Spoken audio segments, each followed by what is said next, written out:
Assalamualaikum dan salam sejahtera kepada pihak pengurusan. Saya Sarip Zainal Abidin bin Sarip Haris. Terima kasih kerana memberi peluang kepada saya untuk membentangkan cadangan berkaitan keselamatan proses dan reka bentuk fasiliti pemprosesan minyak dan gas yang akan dibangunkan.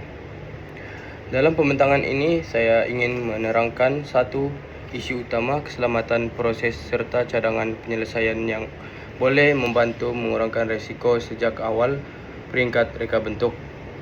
Tujuan utama pembentangan ini adalah untuk menunjukkan bahawa keselamatan perlu dipertimbangkan dari awal pembangunan loji supaya operasi dapat dijalankan dengan lebih selamat dan stabil dalam jangka masa panjang.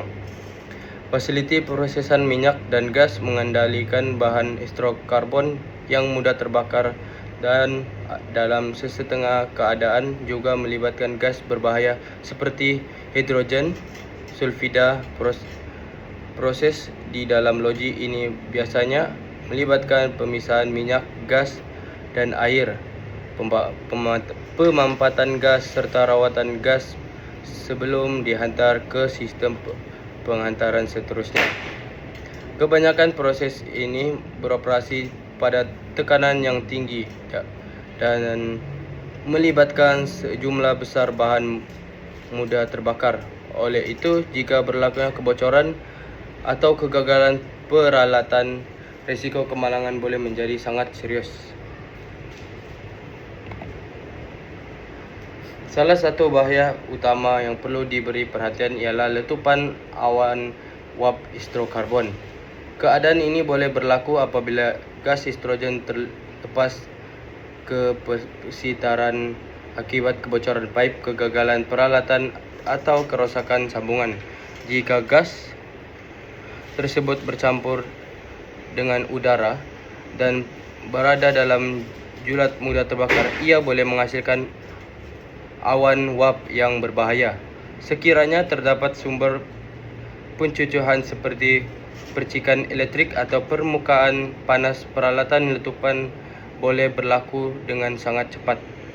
Letupan seperti ini bukan sahaja boleh merosakkan peralatan utama, malah boleh memberikan kesan kepada unit proses lain dan menyebabkan kerosakan besar kepada fasiliti. Risiko ini sering berkait rapat dengan cara loji direka bentuk.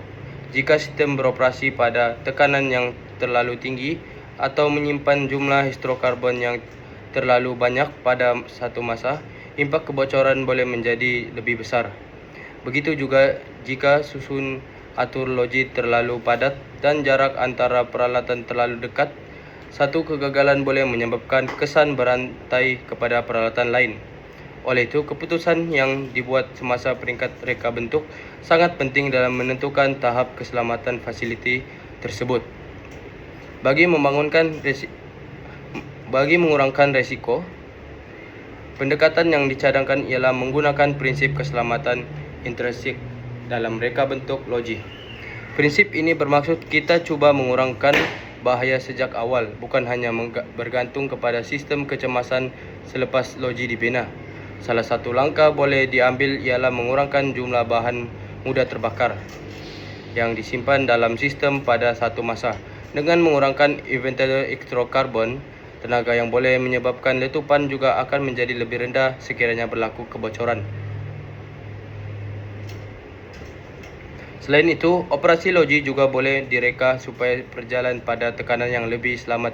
Jika keadaan proses membenarkannya, tekanan yang lebih rendah akan mengurangkan kadar pelepasan bahan sekiranya berlaku kebocoran dan seterusnya mengurangkan kemungkinan pembentukan awan uap yang besar.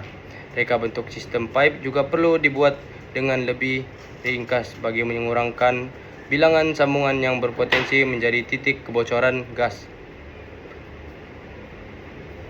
Susunan atur loji yang baik dengan jarak yang pemisahan yang mencukupi antara peralatan juga dapat membantu mengurangkan kesan domino sekiranya berlaku insiden. Dari sudut keselamatan, pendekatan ini membantu mengurangkan risiko kemalangan. Selain itu, reputasi syarikat juga juga merupakan perkara yang sangat penting yang perlu dijaga. Satu insiden besar boleh menjejaskan keyakinan pelabur, pelanggan dan masyarakat terhadap organisasi. Sebagai penutup, saya ingin menegaskan bahwa keselamatan proses perlu menjadi sebahagian daripada keputusan reka bentuk logis sejak awal membangun projek tersebut. Pendekatan yang berasaskan prinsip keselamatan intrinsik dapat membantu mengurangkan risiko kemalangan besar.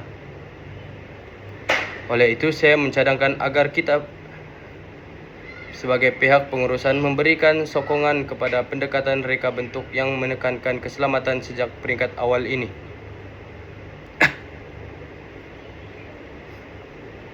Dengan langkah ini, kita bukan sahaja melindungi pekerja dan aset syarikat, malah memastikan fasiliti yang dibangunkan dan beroperasi dengan selamat dan mampan untuk berpotensi